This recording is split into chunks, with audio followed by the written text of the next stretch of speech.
1947 में टीवी होता ना, तो जो हमारे देश की मीडिया है ना, उसको हम अंग्रेज खरीद लेते और फिर हमारी देश की मीडिया ना अंग्रेजों की गुलामी के फायदे गिनाया करती। 40 लोग पिछले साल 2019 में मार दिए थे, जिसकी लाशों के सर पे प्रधानमंत्री बन के आए थे। कहाँ वो आतंकवादी हमला नहीं था? तो मैं आज यही पूछना चाह रहा हूँ प्रधानमंत्री नरेंद्र मोदी जी से कि 350 किलो RDX ऐसे कैसे आ गया तारों के नीचे से? पूछे अजीत डोभाल जी से। या तो कोई मंदिर में पंगा डालेंगे, अटैक करवाएंगे राम मंदिर में, या कि उसमें, या फिर कोई फौजी मराएंगे। 110% लिख लो आज। अच्छा जी, स्मृति ईरानी जी ने एक आरोप लगाया कि राहुल जी फ्लाइंग किस कर रहे थे। क्या ये सच है और क्या है इसके पीछे का मामला? देखिए, जब संसद चल रहा था, लाइव भाषण दे रहे थे राहुल गांधी, वो मैंने भी देखा है। राहुल गांधी को राजस्थान जाना था, उनकी एक सभा है उसको संबोधित करने, तो वो जल्दी में थे, तो उनके कुछ कागज़ गिरते हैं, वो कागज़ उठा रहे थे और अपना लैपटॉप संभालते हैं। तो जो संसद में बैठे हुए भाजपा के सांसद थे, उन्होंने कहा, अरे कहाँ भाग रहे हैं आप, अभी तो संसद की कार्रवाई बाकी है।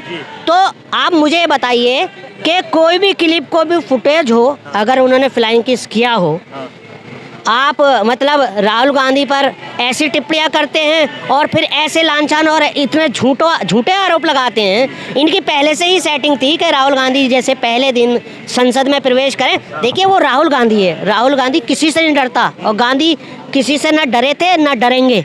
ऐसे छोटे मोटे मुकदमों से या झूठों से वो नहीं डरने वाला, वो देश के लिए आवाज़ उठाता है। ये जो इन्होंने पहले से प्लानिंग की थी, इसके पीछे का क्या क्या मोटो था? सिर्फ यही है कि राहुल गांधी को एक्सपोज करना। और आप देख लीजिए अभी क्या नतीजा आया है। 9 साल से ये कर क्या रहे हैं? यही ट्रोल ही तो कर रहे हैं। अब मेरे को एक बात बताओ, कोई अनपढ़ आदमी भी होगा ना, अनपढ़ आदमी भी, वो भी पार्लियामेंट में क्या कहीं पे भी ऐसे किसी को फ्लाइंग किस नहीं करेगा। अकल से काम लो। वो पागल है क्या? हैं?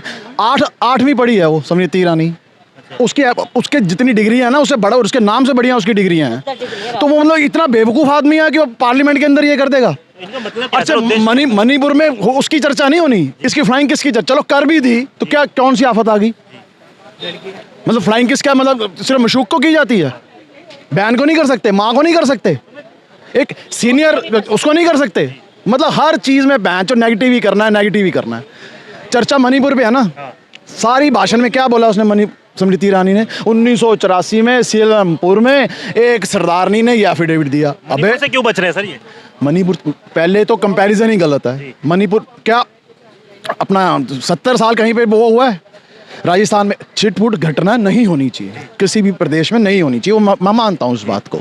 लेकिन आप राजस्थान में एक रेप हो जाता है तो उसको मणिपुर से आप कैसे कर दोगे? वहाँ पे एक वहाँ पे 70 दिन से वहाँ पे कौन हो रहा है? तो कहीं भी उधर संगीन तो वही है। 6,000 लोग जो हैं वहाँ पे रह रहे। आप कंपैरिजन कैसे कर सकते हो वहाँ पे मणिपुर का राजस्थान से? वो अलग से चर्चा कराओ कि किस स्टेट में क्या रेप हो रहे हैं, क्या वो अलग। मणिपुर की चर्चा की हिंसा हुई क्यों पहले तो? अब तो इनको क्या आता है, 77 में भी हुई थी जी, 92 में भी हुई थी। अबे यार हुई थी तो फिर तो ठीक, वही ठीक थे, वो भी करवा रहे थे, आप भी करवा रहे हो, तो फिर फर्क क्या आ रहा आप में उसमें?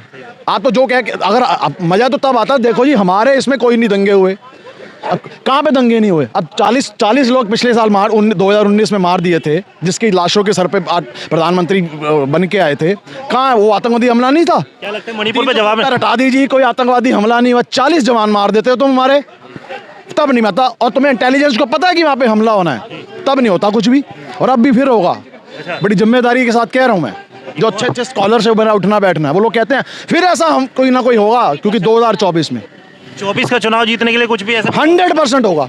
या तो कोई मंदिर में पंगा डालेंगे, अटैक करवाएंगे राम मंदिर में, या कि उसमें, या फिर कोई फौजी मराएंगे। 110% लिख लो आज। अच्छा जी, देखिए, जब भाजपा सरकार विपक्ष में बैठी हुई थी, तो आप जो प्रधानमंत्री नरेंद्र मोदी के जो भाषण हैं, आप उठा के देख लीजिए, तो वो एक अपने संबोधन में कहते थे कि ये जो सुरक्षा एजेंसियां होती हैं, ये जो सत्ता में बैठी हुई सरकारें होती हैं, उनके हाथ में होते हैं। इनका सुरक्षा सलाहकार कौन है? अजीत डोभाल। तो मैं आज यही पूछना चाह रहा हूँ प्रधानमंत्री नरेंद्र मोदी जी से कि 350 किलो RDX ऐसे कैसे आ गया तारों के नीचे से? पूछे अजीत डोभाल जी से। आप कहते थे ना कि ये इनके सत्ता में जो बैठे सबके इनके हाथ में होते हैं। आप कौन बैठा है? अजीत डोभाल हैं, जवाब दीजिए आप। ये अपनी कुर्सी के लिए कुछ भी कर सकते हैं, कुछ भी। 24 में दोबारा से खाली भाजपा का नाम रह गया है। देखिए भाजपा में अच्छे लोग थे, मैं भी कदर करता हूँ, अटल बिहारी वाजपेयी जैसे, आपके अडानी जैसे।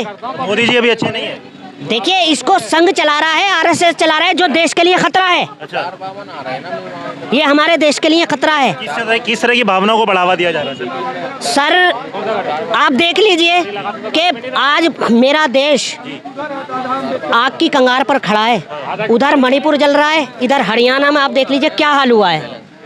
और टारगेट किसको किया जा रहा है? सिर्फ एक जाति को टारगेट किया जा रहा है। क्या हमारे देश में अलग अलग कानून है?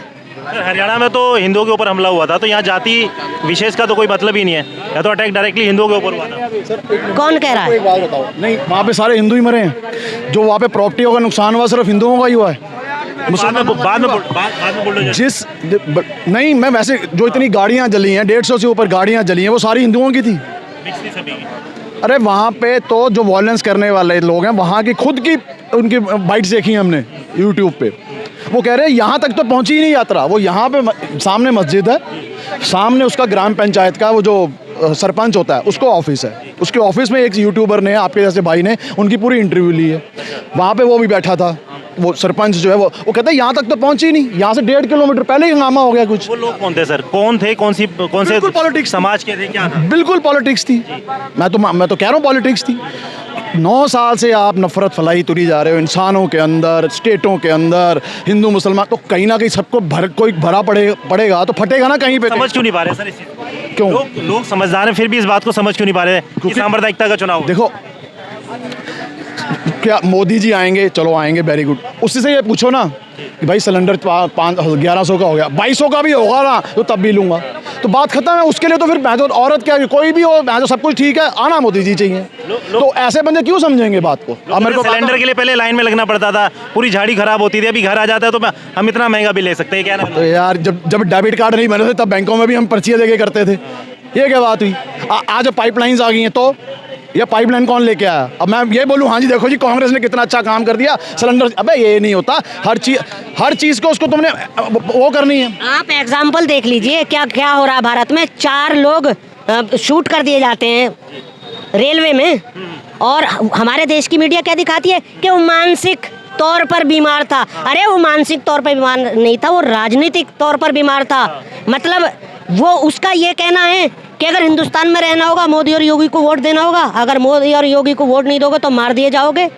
तो ये हो रहा है देश में हमारे, सांप्रदायिकता को बढ़ावा मिल रहा है आज तक। और सुनिए अगर 1947 में टीवी होता ना, तो जो हमारे देश की मीडिया है ना, उसको हम अंग्रेज खरीद लेते, और फिर हमारी देश की मीडिया ना अंग्रेजों की गुलामी के फायदे गिनाया करती। अभी इससे बचाव कैसे होगा? जनता की आंखें कैसे खुलेंगी सर? कैसे? आंखें खुलने लगी हैं, आंखें खुलने लगी हैं, और राहुल गांधी आंखें, शुरुआत हो गई है। अब 15 अगस्त से भारत जोड़ो यात्रा शुरू होने वाली है, मैं भी उसमें शामिल हूँ। दोबारा से शुरू होने वाली? बिल्कुल। मैं भाई की बात से सहमत हूँ। 2014 में महंगाई से परेशान थे, मैं भी थे। मैंने सारी उम्र कांग्रेस को वोट दिया क्योंकि घर वालों ने बोला कांग्रेस को वोट देना, तो मैंने कांग्रेस को दिया। 2014 में मैंने मोदी जी को वोट दिया क्योंकि मेरे को लग रहा था कि भाई ये बात बंदा जो बोल रहा है डंके की चोट पे बोलता है, ये करेगा कुछ। उसके बाद 2019 आए तब, और मेरे जैसे ही लोगों ने 2014 में इसी बात से कि यार क्या बोलता है, रामदेव भी सपोर्ट में खड़ी, सारी दुनिया सपोर्ट में खड़ी होगी, लोग भी सपोर्ट में खड़े, उनको जिता दिया। ठीक है, 2019 आते आते क्या हुआ, लोगों ने पुलवामा अटैक करा दिया, शहीदों के लाशों के ऊपर, फिर 2019 में मर गया। अब राम मंदिर 370, यार ये चीज़ें ठीक है, ये हर एक पॉलिटिशियन को करनी चाहिए, चाहे कांग्रेस हो या वो अच्छी बात है, पर नॉर्मल आदमी का एटीज़ कैसे करोगे? 1100 रुपये की महंगाई पे, बेरोजगारी पे कैसे करोगे आप? कहा जा रहा है कि जैसे गठबंधन होता है तो अक्सर गठबंधन में खींचातानी होती है, तो इसलिए कहीं ना कहीं इंडिया जो बनाया है इन्होंने ग्रुप, वो कहीं सक्सेस होते हुए नहीं दिख रहा है। देखो ये आप कह सही रहे हो, लेकिन इसका आप कंपैरिजन करोगे जब पुराने वो ताऊ देवीलाल और वो सब बनाते थे, तब वो कांग्रेस का गठबंधन नहीं होता था। कांग्रेस का गठबंधन किससे होता था? 1 या 2 पार्टियों से, और बाकी सारे के इकट्ठे होते थे। अब आज 38 पार्टियां हैं बीजेपी में और 26 पार्टियां हैं ऑपोजिशन में, तो अब तो गठबंधन की राजनीति ही है। उस वक्त क्या होता था, अपना ताऊ देवीलाल जी, चलो जी अभी आ गए गठबंधन से, आप पावर में आ जाए। उधर चाऊ देवीलाल खड़ा हो जाता था, मैं बनूंगा पीएम। उधर से मैडम खड़ी हो जाती थी, मैं बनूंगी। उधर से अम्मा खड़ी हो, एक मिनट, अम्मा खड़ी होती थी, ये प्रॉब्लम आती थी। और उनको सबको पता होता था कि भाई ये टिकनी तो है नहीं। बैकअप तो माइंड ये था कि यार टिकनी तो है नहीं ये। और तो हरियाणा में जाके नहीं जी बहुत बढ़िया, मैं तो नहीं माना, ये प्रॉब्लम। लेकिन पीएम का चेहरा किसे बनाएगी, पीएम का चेहरा किसे बनाएगी जिससे कि सारे लोग वोट देखो, आज तक जितने भी ये 2024 से पहले जितने भी इलेक्शन हुए हैं ना, हर पॉलिटिकल पार्टी जीतने के लिए इलेक्शन लड़ती है। लेकिन ये पहला एक इलेक्शन है कि एक पार्टी जीतने के लिए लड़ रही है बीजेपी, और बाकी सिर्फ हराने के लिए लड़ रहे हैं। अच्छा, तो ऐसे नहीं हो सकता है कि तुम मुंह पे, मैं आज कुछ किसी चीज़ को अगर आज मैं बुरा कह जाऊं तो मेरा, अगर मैं उसको 10 दिन बाद अगर मैं कह दूं ना कि ये सही है, तो मैं बंदा गलत हूं। आधार कार्ड को भर भर के गोलियां देते थे। पिछले जो चुनाव थे सर एक तरफा हुए थे, लगातार लग रहा था कि बीजेपी की लगातार जीत होगी। इस बार के चुनाव का क्या होगा सर? पिछले जो दो चुनाव में लगातार लग रहा था कि बीजेपी की जीत होगी। देखिए, मैं सिर्फ अपनी बात को 2 शब्दों में ख़त्म करूंगा कि आज के डूबते हुए भारत की नाव है राहुल गांधी, आज के बुझते हुए भारत की रोशनी है राहुल गांधी। और मैं एक शेर के साथ अपनी बात ख़त्म करना चाहूँगा, सुबह लिखा शाम लिखा हाले दिल तमाम लिखा। सुबह लिखा शाम लिखा हाले दिल तमाम लिखा, और वो पेन भी दीवाना हो गया जिससे मैंने राहुल गांधी का नाम लिखा।